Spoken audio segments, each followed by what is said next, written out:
Assalamualaikum warahmatullahi wabarakatuh. Perkenalkan, nama saya Permata Wulandari, dosen program studi Bisnis Islam, Fakultas Ekonomi dan Bisnis Universitas Indonesia. Video ini dibuat sebagai persyaratan penyusunan dokumen pernyataan diri dosen dalam unjuk kerja Tridharma Perguruan Tinggi yang disingkat dengan PDD UKTPT bidang pengajaran 2025. Sebagai staf pengajar, saya bertugas untuk memberikan pemahaman terkait dengan bisnis Islam, khususnya praktek takaful dan retakaful. Mengapa perlu untuk dipelajari? Hal ini dikarenakan masih sedikit masyarakat yang mempelajari praktek takaful dan retakaful. Sebagai background, berikut saya tampilkan bahan ajar yang saya buat sudah diterbitkan di beberapa toko buku di Indonesia. Adapun skema video kali ini terbagi atas dua bagian. Bagian pertama terkait dengan buku rancangan pengajaran yang sudah saya buat sebagai dosen koordinator takaful dan retakaful. Bagian kedua terkait dengan video pengajaran bersama mahasiswa. Akhir kata, selamat menikmati. Wassalamualaikum warahmatullahi wabarakatuh. Halo, sebelum masuki perkuliahan, izinkan saya untuk menjelaskan bagaimana sih buku rancangan pengajaran dari Takaful dan Retakaful dengan kode ECIE 603011. Yang pertama, deskripsi perkuliahan. Perkuliahan akan tujuan menyediakan pengetahuan mendasar terkait dengan asuransi syariah, takaful, dan juga reasuransi syariah atau retakaful. Pada mata kuliah ini juga dijelaskan framework syariah terkait asuransi dan reasuransi syariah beserta sejarah kehadirannya. Mata kuliah ini juga membahas konsep dan fitur yang menonjol dari takaful dan retakaful serta perbedaannya dengan asuransi konvensional dan juga reasuransi. Pokok bahasan menjelaskan bagaimana asuransi syariah ditransaksikan sebagai bisnis dan bagaimana sih asuransi syariah beroperasi. Hubungan antara perusahaan asuransi Islam dengan pelanggan mereka dan pentingnya kontrak asuransi Islam yang juga dibahas. Gambaran umum tentang jenis utama asuransi Islam dan produk asuransi umum juga disertakan dalam perkuliahan ini. Setelah berhasil menyelesaikan perkuliahan, maka siswa harus dapat menunjukkan pemahaman terkait latar belakang sejarah, alam, kemudian dan prinsip-prinsip asuransi serta reasuransi syariah, kerangka syariah, asuransi Islam, reasuransi, kerangka operasionalnya, reasuransi syariah, struktur Islam pasar asuransi, kendala dan peluang, cara yang etis dengan pertimbangan dan peraturan asuransi, kemudian reasuransi syariah yang diterapkan dan dipraktekkan dalam konteks Indonesia dengan metode lecturing, diskusi, dan juga presentasi mahasiswa. Jadi kurang lebih ini adalah deskripsi perkuliahan dari takaful dan retakaful. Ada berapa capaian pembelajaran? Capaian pembelajaran terdiri dari beberapa CPL di sini, CPL 2, CPL 3, dan CPL 5, di mana mahasiswa mampu menunjukkan pemahaman yang relevan terhadap isu penting yang terjadi di lingkungan nasional ataupun global, mampu berkomunikasi secara jelas dan ringkas dalam presentasi dan diskusi, serta mampu berpikir kritis, berargumentasi, dan menyimpulkan atas isu berdasarkan bukti-bukti yang mendukung. Lalu terdapat pula bagaimana sih capaian pembelajaran mata kuliah dari takaful dan retakaful ini. Pertama, mahasiswa mampu menganalisis perbedaan, konsep, serta penerapan berbagai pengetahuan terkait dengan produk atau instrumen takaful dan retakaful. Mahasiswa mampu menguji produk atau instrumen takaful dan retakaful. Nah, ini adalah capaian pembelajaran mata kuliah. Kemudian diturunkan lagi kepada kuliah takaful dan retakaful. Terdapat 12 CPMK. Yang pertama adalah mampu menjelaskan pengertian terkait dengan takaful life dan takaful keluarga, serta takaful non-life dan juga takaful umum. Mampu menjelaskan kebutuhan serta pentingnya takaful dalam kehidupan keseharian, beserta perspektif risiko dalam Islam. Kemudian mampu mendiskusikan undang-undang, peraturan, serta fatwa terkait dengan asuransi syariah di Indonesia. Mampu menjelaskan inovasi serta transformasi digital dari bisnis takaful di era digital, mampu mendiskusikan jenis portofolio dari produk takaful, mampu membandingkan konsep serta sejarah terkait dengan reasuransi dan retakaful, mampu mendiskusikan terkait dengan proses manajemen risiko takaful, kemudian mampu menghitung tingkat kecukupan modal dan solvency ratio pada produk takaful, mampu menggali perkembangan asuransi konvensional di Indonesia serta permasalahan yang terjadi pada asuransi konvensional, mampu menguji rating serta evaluasi dari takaful, kemudian mampu memilah apa sih perbedaan antara asuransi konvensional dengan asuransi syariah. Kemudian mampu melakukan pengetesan dari model operasional takaful. Bagaimana korelasi antara CPNK dan sub CPNK dari takaful ini terlihat pada tabel berikut. Lalu bagaimana sih bahan kajian materi pembelajaran yang akan dicakup pada mata kuliah takaful dan retakaful selama 3 SKS ini? Yang pertama adalah pengantar takaful dan retakaful. Ada juga hukum dan undang-undang terkait dengan takaful di Indonesia, bagaimana komparasi antara asuransi syariah dan konvensional, bagaimana model operasional takaful, serta perbedaan antara produk takaful life dan non-life, operasionalisasi takaful di era digital, bagaimana perhitungan portofolio takaful, komparasi reasuransi dan retakaful, manajemen risiko takaful, pengukuran solvensi dan kecukupan modal takaful, dan terakhir adalah terkait dengan rating dan evaluasi kinerja dari takaful.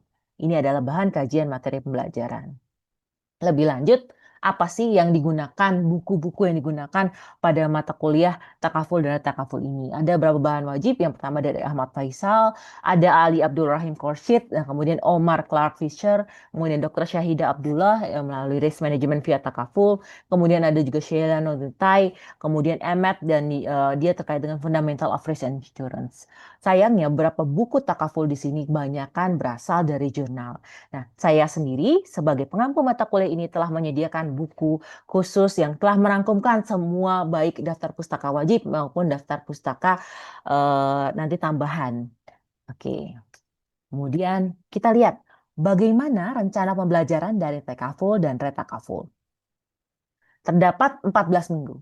Minggu pertama dan minggu kedua itu akan ada pretest dan Q&A. Di sini juga ada Q&A dengan perkuliahan. Bobot penerapan sekitar 7,4143%, di mana ini dibagi sama rata keseluruhan minggunya. Mengetahui mengenai kebutuhan dan pentingnya asuransi takaful di pertemuan pertama, apa itu risiko, kebutuhan dan proteksi, terkait dengan apa itu risiko, asuransi dan kerjasama, tipe risiko, respon terhadap risiko, risiko yang dapat diasuransikan dan risiko yang didiskualifikasikan. Kemudian bagaimana sih perspektif Islam terhadap risiko? Ini pada pertemuan pertama. Kemudian selanjutnya di pertemuan kedua ini akan membahas terkait dengan bagaimana sih hukum asuransi dan takaful serta regulasi fatwa di Indonesia. Sehingga mahasiswa dapat mendiskusikan bagaimana hal tersebut terkait dengan Undang-Undang Nomor 40 Tahun 2014, peraturan pemerintah yang terbaru, regulasi OJK, circular letters dari OJK dan juga fatwa DSN MUI. Kemudian dilanjut dengan pertemuan 3 dan pertemuan 4. Di mana di sini mampu menggambarkan milestone dari asuransi konvensional di Indonesia dan mengemukakan permasalahan terkait dengan asuransi konvensional, di mana asuransi konvensional juga dibahas pada perkuliahan takaful dan tekaful ini sebagai pembanding dengan asuransi konvensional. Dengan asuransi syariah, mohon maaf. Dan asuransi konvensional di sini akan dibahas terkait dengan latar belakang institusi, milestone dari asuransi konvensional di Indonesia, kemudian permasalahan terkait dengan asuransi konvensional. Di pertemuan keempat akan membahas bagaimana komparasi asuransi syariah dan juga asuransi konvensional, di mana akan dibahas mengenai fitur utama dari asuransi konvensional dan asuransi syariah, mengapa asuransi konvensional dilarang, kemudian hambatan dan peluang dari asuransi syariah tersebut. Kemudian lanjut ke pertemuan 5 dan pertemuan 6. Pertemuan 5 akan membahas mengenai model operasional dari takaful. Ada mudoroba, ada wakalah, hybrid, wakalah, wakaf, dan beberapa model yang banyak dipilih oleh beberapa perusahaan takaful. Yang keenam, lanjut ke bagaimana sih takaful life atau family insurance dengan takaful non-life atau general insurance. Bedanya apa di antara kedua ini? Nah, kemudian di pertemuan ketujuh, itu akan membahas mengenai bisnis takaful di era digital. Gitu. Selanjutnya ini adalah batas mites. Mengenai mites dan lanjut ke pertemuan ke-8. Di pertemuan ke-8 sendiri akan bahas mengenai portofolio investasi dari usaha takaful. Kemudian lanjut ke pertemuan 9, ini akan membahas apa sih beda antara reasuransi dengan retakaful. Terkait dengan konsep reasuransi, sejarah reasuransi, tujuan, metode, dan bagaimana bentuknya. Sama juga dengan yang terjadi di retakaful. Dari mulai sejarah, perkembangan komersial, legitimasi, solusi Islam terhadap isu asuransi. Kemudian yang ke-10 kita akan bahas mengenai manajemen risiko takaful yang dimana sudah ada beberapa peraturan OJK-nya terkait dengan manajemen risiko ini. Kemudian lanjut di pertemuan 11. Di pertemuan 11 akan membahas ini agak-agak hitungan di sini ya, solvency dan capital adequacy dari takaful itu sendiri. Kemudian di 12 akan membahas mengenai rating dan juga evaluasi kinerja dari takaful itu sendiri dari mulai credit rating, tipenya, dasarnya, isu utama. Nah, ini pertemuan 12. Kemudian di 13 itu ada GCG dan juga pelaporan keuangan dari takaful itu sendiri yang ditutup dengan pertemuan 14 itu adalah grup presentasi di mana mahasiswa nantinya akan memilih dari pertemuan 1 sampai 13 dengan case study-nya pada masing-masing pertemuan dari 13 pertemuan tersebut. Itu. Kemudian bagaimana kriteria penilaian? Ya, ada berapa kriteria penilaian? Di sini terdapat instrumen penilaian ada formatif dan ada sumatif di sini. Di mana bobot penilaian untuk kuis itu ada sekitar 10%, ada partisipasi diskusi 10%, kehadiran dalam kelompok pertemuan itu 5%, presentasi sekitar 10%, paper group sekitar 20%, ada midterm sekitar 20%, kemudian final exam sekitar 25%. Sehingga jika ditotal itu kira-kira 100%. Oke, terima kasih. Demikianlah terkait dengan buku rancangan perkuliahan dari Takaful dan Retakaful. Assalamualaikum warahmatullahi wabarakatuh. Ya, Assalamualaikum warahmatullahi wabarakatuh. Salam kenal buat semuanya. Apa kabar? Baiklah ya. Waalaikumsalam, Baik, baik Bu. Bu. Baik, Bu. Kuliahan pertama kita ya. Hari ini nama kuliahnya adalah Takaful dan Retakaful. Tapi mungkin saya izin share screen kali ya buat ini. Kita akan belajar apa sih? Oke, ini adalah takaful dan retakaful. Di pertemuan pertama kali ini kita akan belajar mengenai konsep risiko, konsep asuransi dan juga definisi asuransi syariah. Tapi kita belajar apa aja, habis ini saya akan coba jelaskan. Nah, kita akan menyampaikan apa sih? Nah, diharapkan materi yang disampaikan ini mahasiswa mampu mengetahui asesmen penilaian perkuliahan. Kemudian yang kedua, mahasiswa mampu mengetahui apa itu risiko, konsep asuransi, dan juga bekerja sama. Yang ketiga, mahasiswa mampu mengetahui tipe-tipe dari risiko. Yang keempat, mahasiswa mampu mengetahui respon terhadap risiko. Yang kelima adalah mahasiswa mampu mengetahui risiko yang dapat diasuransikan dan risiko yang didiskualifikasi. Kurang lebih akan disampaikan seperti itu ya untuk hari ini. Lalu, tadi kan kita belum menyampaikan ya, apa sih kira-kira asesmen penilaian takaful? Nah, pertama itu ada berapa asesmen ya. Yang pertama adalah kuis. Jadi nanti pada akhir pertemuan biasanya saya kasih kuis tuh. Silahkan yang mau menjawab boleh banget gitu ya. Ada itu sekitar 10%, lumayan. Kemudian yang kedua adalah partisipasi diskusi. Jadi diharapkan teman-teman di sini bisa ikut yang namanya partisipasi diskusi sekitar 10%. Kemudian ada kehadiran 5%. Presentasi grup itu ada 10%. Jadi abis ini bikin grup gitu ya, 10%, kemudian paper sekitar 20%, lalu udah UTS sekitar 20%, dan terakhir adalah UAS sekitar 25%. Sampai sini ada yang mau nanya atau tidak? Ibu izin bertanya, untuk presentasi grup kita akan dibagi berapa orang ya, Bu? Oh iya, betul. Bagus sekali pertanyaannya Mbak Sadah. Karena di sini di kelas ada 6 orang, mungkin kita akan berdua-berdua kali ya. Jadi nanti kita akan dilakukan berapa kali untuk presentasi grup, akan dibagi 2 orang untuk presentasi grup. Oke, kita lanjut ya. Karena partisipasi diskusi itu 10%, jadi diharapkan teman-teman ada keaktifan di sini ya. Lalu, apa sih itu risiko? Nah, risiko di sini adalah berapa definisi risiko, kemungkinan lebih dari satu hasil, adanya ketidakpastian dalam hasil di masa depan, kemungkinan bahwa bahaya akan menyebabkan kerugian dan peluang, dan kemungkinan terjadinya kerugian di masa depan. Yang kita tahu yang namanya risiko kan selalu buruk aja, padahal tidak.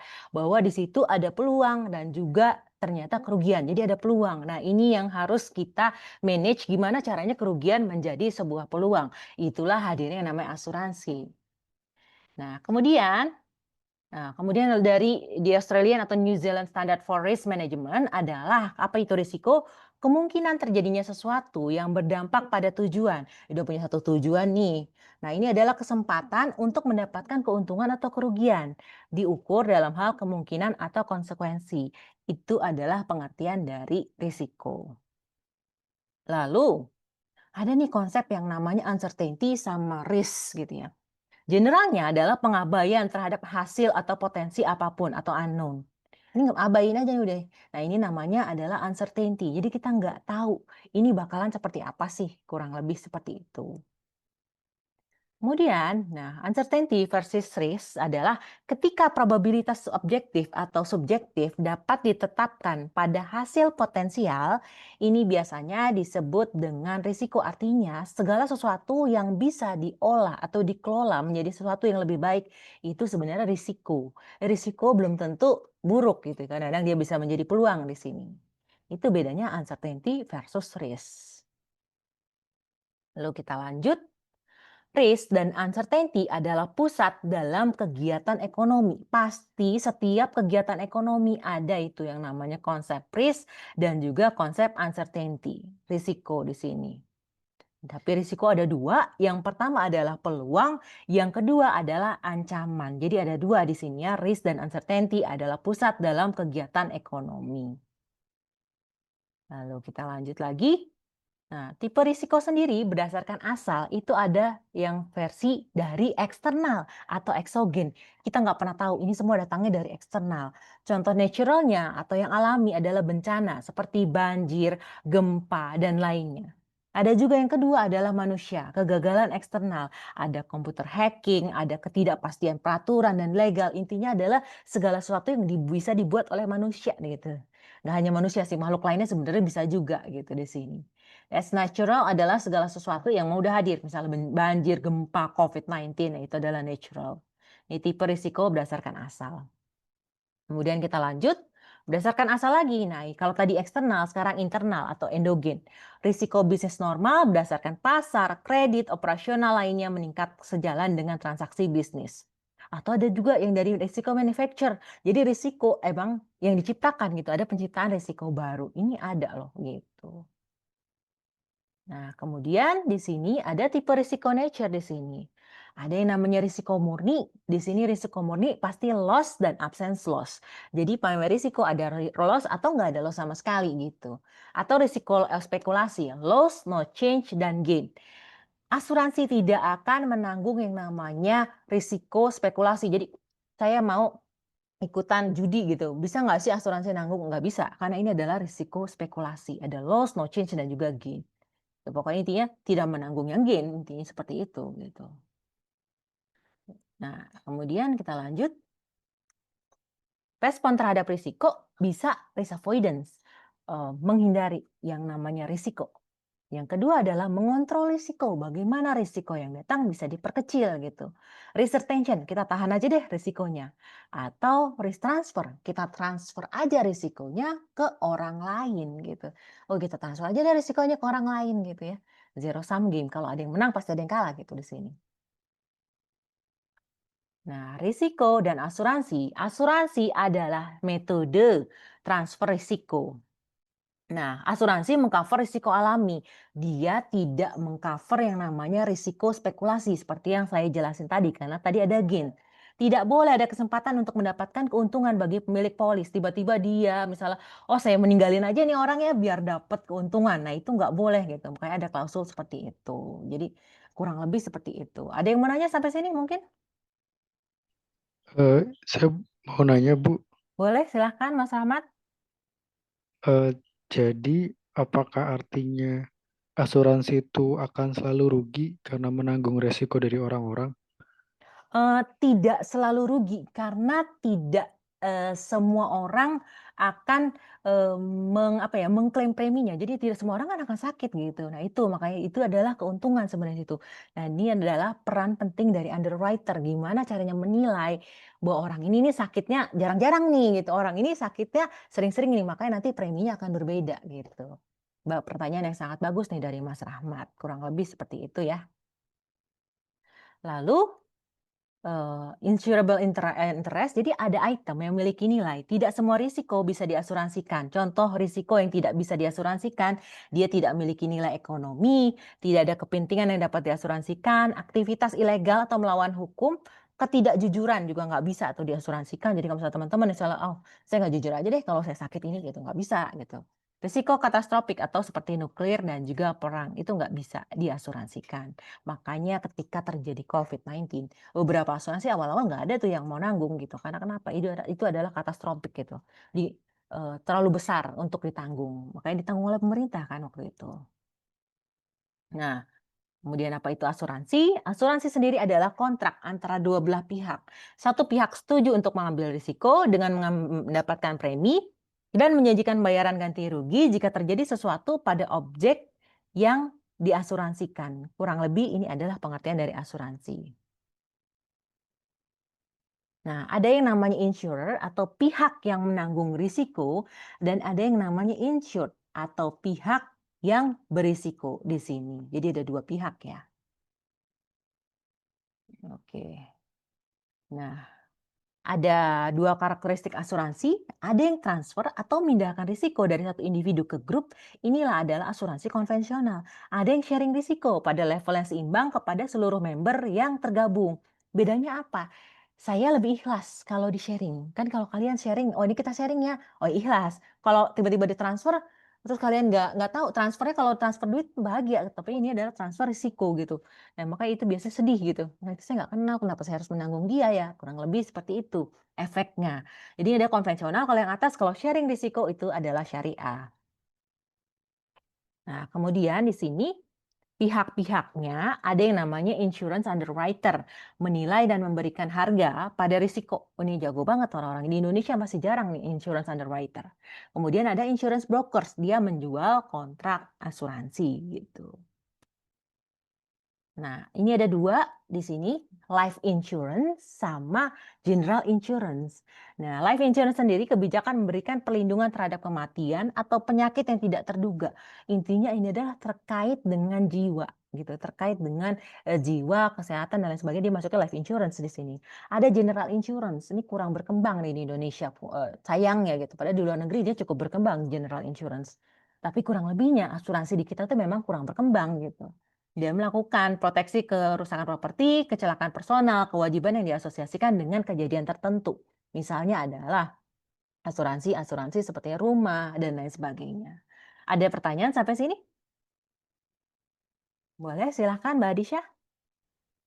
Terima kasih Bu Wulan. Ibu, saya mau izin bertanya tadi untuk rumah itu masuknya ke asuransi mana ya Bu? Kalau rumah, kira-kira asuransi mana? Dia terkait dengan manusianya atau enggak? Gitu. Nah, kalau manusia di dalam rumah tersebut, maka dia life insurance. Kalau misalnya dia adalah rumahnya, maka dia masuk ke general insurance. Jadi, pokoknya dia kalau nggak terkait sama manusia, dia masuknya ke general insurance di sini. Gitu. Tapi ada juga general insurance yang include sama orang yang ada di dalamnya gitu. Nah, itu dia masuk general insurance. Oke, pertanyaannya bagus sekali. Nah, kemudian, sekarang kita masuk ke quick quiz. Tadi sudah dijelaskan insurable interest, apa sih insurable interest gitu. Nah, kira-kira insurable interest adalah apa sih? Ada yang mau jawab nggak kira-kira sampai sini? Saya izin menjawab, Bu. Boleh? Insurable interest itu merupakan sesuatu yang memiliki nilai untuk dapat diasuransikan. Sesuatu yang memiliki nilai untuk diasuransikan. Oke. Ya, betul. Insurable interest adalah sesuatu yang memiliki nilai ya untuk dapat diasuransikan. Kalau misalnya kita tiba-tiba mau ngasuransiin angin, nggak bisa gitu. Nah, insurable interest saja harus memiliki nilai. Nah, pertanyaan yang kedua nih, mungkin ada yang mau jawab. Asuransi mobil masuk ke life insurance atau general insurance ya? Gitu. Ada yang mau coba jawab? Saya izin menjawab, Bu. Boleh, Mbak Safira? Untuk asuransi mobil masuk ke life insurance ya, Bu? Oke, asuransi mobil masuk ke life insurance. Ada yang nggak setuju nggak kalau dia masuk ke life insurance? Kira-kira? Saya izin menjawab, Bu. Boleh, silakan. Kalau saya juga sama sih, Bu, jawabannya sama Syafira tadi. Kalau misalnya asuransi mobil itu termasuknya ke general insurance. Betul. Jadi karena dia adalah mobil yang diasuransikan, maka dia adalah general insurance. Oke, jawabannya bagus. Tapi saya apresiasi untuk semua yang bertanya dan menjawab hari ini. Oke. Ini kemudian, kurang lebih segitu aja materi kita pada hari ini. Kita ketemu lagi di pekan depan ya, materinya akan banyak gitu ya dan sangat menarik-menarik. Saya senang sekali kelas ini cukup aktif. Terima kasih banyak. Assalamualaikum warahmatullahi wabarakatuh. Demikianlah video pengajaran yang telah kami buat. Atas perhatiannya, terima kasih banyak. Wassalamualaikum warahmatullahi wabarakatuh.